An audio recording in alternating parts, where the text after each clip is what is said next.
E com o tempo fui entendendo que a parte que eu queria acessar era a parte simbólica do produto. Eu sou designer de produto, né? Eu ensino em design na área de produto também.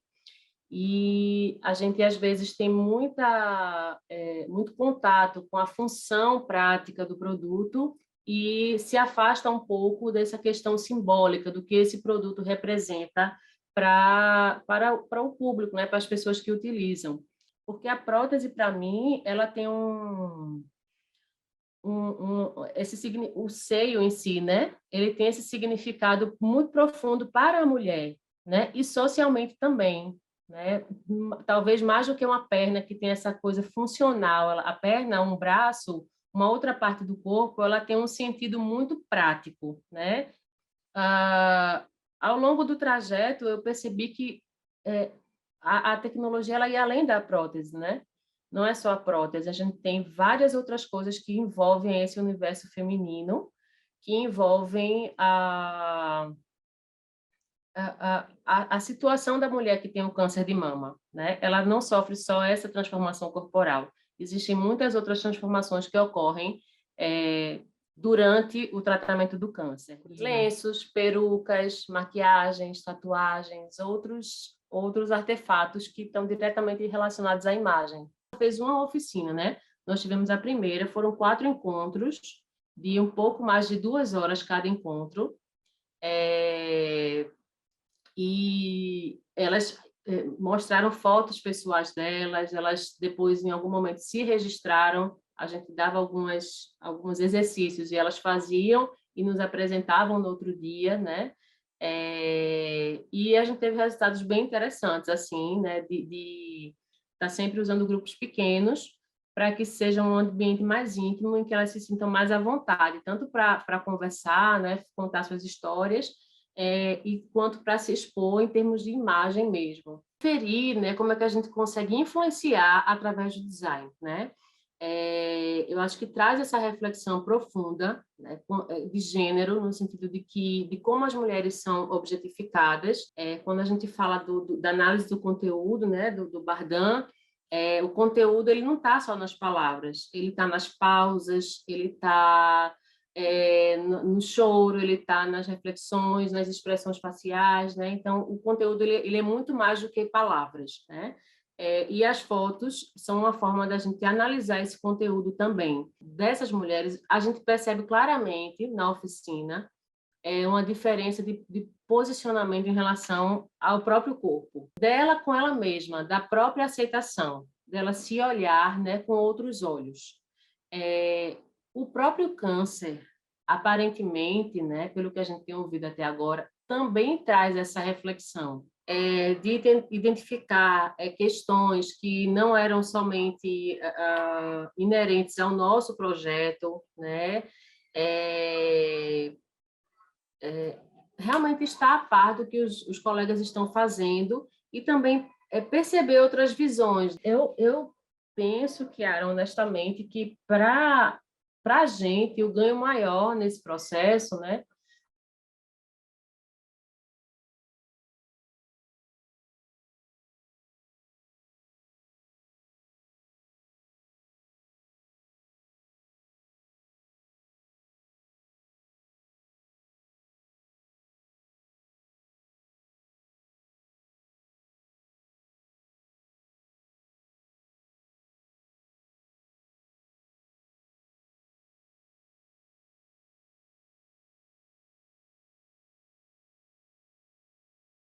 Então, nós direcionamos o Mão 3D para fazer um atendimento específico para meninas e para mulheres em situação de violência, mutilação, em casos de agressão, e incluímos outros projetos que nós já tínhamos a ideia de fazer, mas não tinha recurso. Os outros projetos são próteses de mama para mulheres mastectomizadas e próteses para partes do rosto, orelha, nariz e partes da face. Então, esses são um total de 50 protótipos que nós estamos fazendo e entregando, e o objetivo do projeto é desenvolver novos protótipos que sejam mais adequados para as mulheres no Brasil. diferente. Uma mulher brasileira que perde a mama, ela sofre muito mais do que uma mulher da Europa, tem muito mais dificuldade para superar, por exemplo, por conta da estética. E tem também a questão do calor. No Brasil é muito quente, então a prótese não pode incomodar, caso contrário, a pessoa não vai usar. Em paralelo a isso, estamos fazendo pesquisas também de gênero, sobre que tipo de implementações nós podemos fazer nessas próteses, considerando a questão de gênero. O projeto de prótese de mama é o projeto que está tendo mais destaque desses projetos todos que eu te falei. Impacto maior, mas o de mama é uma prótese feita por impressão 3D, não existe no Brasil. E o câncer de mama é um problema muito sério no Brasil, a mulher brasileira se preocupa muito com a estética e ele realmente afeta a vida dessas mulheres. Então, desde que nós começamos a trabalhar com o projeto de mama, nós começamos a divulgar, tem tido uma procura já muito grande de mulheres, reportagens de televisão, convite para dar palestra em eventos. Amanhã mesmo nós vamos fazer uma reportagem com a Rede Globo, que é a maior rede de televisão do Brasil, porque é algo novo, algo novo que realmente vai ter um destaque grande em relação aos outros projetos. Por exemplo, em relação às próteses de membro superior, né? De criança, as crianças gostam de utilizar super-heróis, então cores diferentes de super-heróis, mas nós descobrimos que adultos também gostam de utilizar as cores de super-heróis, então você vai ter que aprender tudo de novo. E nesse caso das mulheres, quando a gente entrega a prótese para ela, algo que isso é incrível, porque a gente não sabia disso, mas a mulher sofreu um trauma, ela perdeu a mão. Quando a gente entrega a prótese para ela, ela reviveu o trauma, porque é nessa hora que a gente entrega a prótese que ela realmente vê o que ela perdeu. A criança, a mesma coisa. A criança tem uma mão, não tem a outra. Aí as crianças, elas sempre acham que é normal nascer só com uma mão, quando elas estão pequenas. Quando elas vão para a escola, elas descobrem que da escola inteira só ela que só tem uma mão. E aí ela começa a achar estranho isso. Como é que você mede se algo é bonito?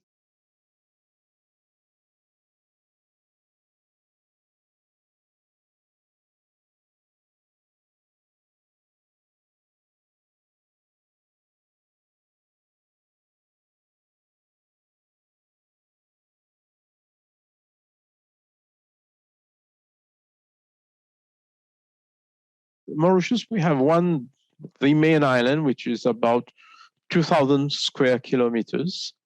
Then we do have 3 or 4, not so much major, 100 square kilometers, 200 square kilometer islands which are inhabited. We are considering all those islands in the study. I have a team around me at the University of Mauritius, a multidisciplinary, or I prefer call it an interdisciplinary team. And that's 3 staff members, academics, but also we have, and that's probably the peculiarity I can say of this project. Right from the beginning, I said we would probably need to build it around the work of MPhil PhD students. And we tried to make sure that we have ladies involved, because otherwise it is about gender. We can't be thinking, it's good to have as much as possible men and women thinking about gender design in engineering. And now we have a gender design project. The idea, I think, the proposal is around vertical axis wind turbines, which we have on rooftops in kitchens. And why we were saying, why is this not so popular? Why is it not so well adapted and adopted by people? There's a potential, the technology is there. Even the economics can make sense. Why is it not being accepted by people? Is there some problem in the design? And we were thinking that if it's in the context, Mauritius, as you know, is a small island. We are most households are, let's say, I would say, governed by women. So we had last week a very good session on participatory design. And one of the things I'm still learning is that a prototype doesn't have to be physical. So a prototype can be developed through surveys, through conversations, through bottom-up design discussion and drawings. And we have a questionnaire in English, and just next to underneath the question, just next to the next line is in Creole. So so far the interview therefore goes into English and Creole. Now, to put it very simply without getting into the details, we have a sample of 400 interviews, short interviews being done mostly on WhatsApp, on mobile phones. And then from there, we are trimming it down to about, I think, 100 exploration. Yeah. So we are discovering, we are exploring, we are constructing new knowledge. So this is something the student is doing her design on numerical platforms, but also now integrating into it gendered issues, gendered innovation.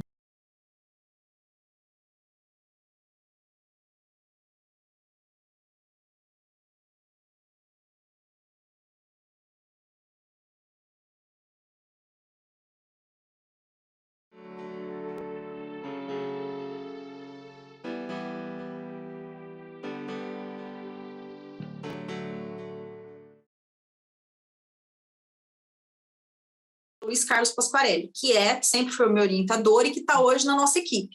A Letícia, outro membro da coleta, o Fausto, o outro membro da nossa pesquisa. Ele é formado em fisioterapia. Então, ele traz todo esse lado para a ergonomia, com uma perspectiva bem técnica sobre o assunto. Na verdade, a história do projeto, ela nasceu quando eu fiz a minha graduação. Eu ouvia muito algumas mulheres comentando a relação que elas tinham com a moda, principalmente porque elas não encontravam roupa. Sentiam algumas transformações corporais e usavam a roupa para manipular. No caso, eu acho que eu peguei um público que por muito tempo foram negligenciados. Essas mulheres, elas não são ouvidas, não, tanto pelo mercado quanto pelo marketing. As próprias lojas de departamento aumentou muito as opções de escolha das mulheres. Só que você vai ver o valor, é um valor alto. Então, a gente tem uma melhora nesse sentido de modelagem, só que ainda muito direcionada a quem tem poder aquisitivo. Acho que vai ser muito interessante enxergar, dar voz a essa mulher. Quem que é elas, como é que está o mercado de trabalho para elas, o que é a moda para elas, né? Será que elas veem a moda como algo impossível, né, de alcançar? Eu acho que, principalmente dentro do nosso programa de pós-graduação, somente a ergonomia, ele está trazendo uma característica de você focar no usuário muito, e não só no produto. E cada vez mais vinculando os dados científicos com a emoção e com a parte também ergonômica, né, do corpo. Então, você precisa se sentir confortável, você se precisa se sentir representada, porque a vestimenta, no caso, ela é uma ferramenta de identificação, ela é uma ferramenta não verbal. Quero colocar também em evidência o que é o estereótipo da mulher, né? O que essa mulher de baixa renda da menopausa, como é que é o estereótipo que ela se vê? Como é que eu vou estudar um produto? Como é que eu vou questionar sobre o uso de um produto num determinado período da fase da vida delas, que é de grande transformação corporal, se eu não entender quem que ela é, se eu não entender como é que ela se enxerga? Tentar traçar, identificar um padrão de percepção do que ela tem quando ela vai usar um produto. Tem alguns dados quantitativos de identificação que eu vou precisar, porque, por exemplo, para identificar se ela está no climatério ou menopausa, para eu identificar a classe social dela.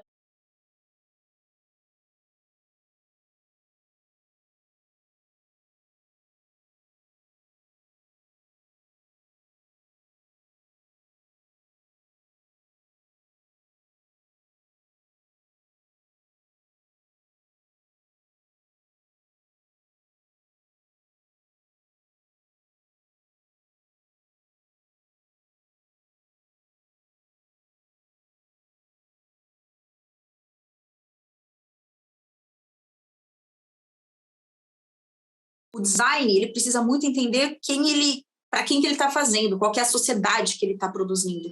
Então, foi aí que eu tentei trazer uma questão mais, acho que psicológica, assim, porque o meu objetivo foi que eu não tenho que fazer um produto, eu tenho que entender o usuário para criar diretrizes para ir passar para frente de criar um produto, né? E eu acho que mais para frente a gente pode pensar em tentar aproximar essa pesquisa com a indústria, com a sociedade mesmo de produção. O design não é só para quem tem dinheiro, o design ele tem que responder à sociedade.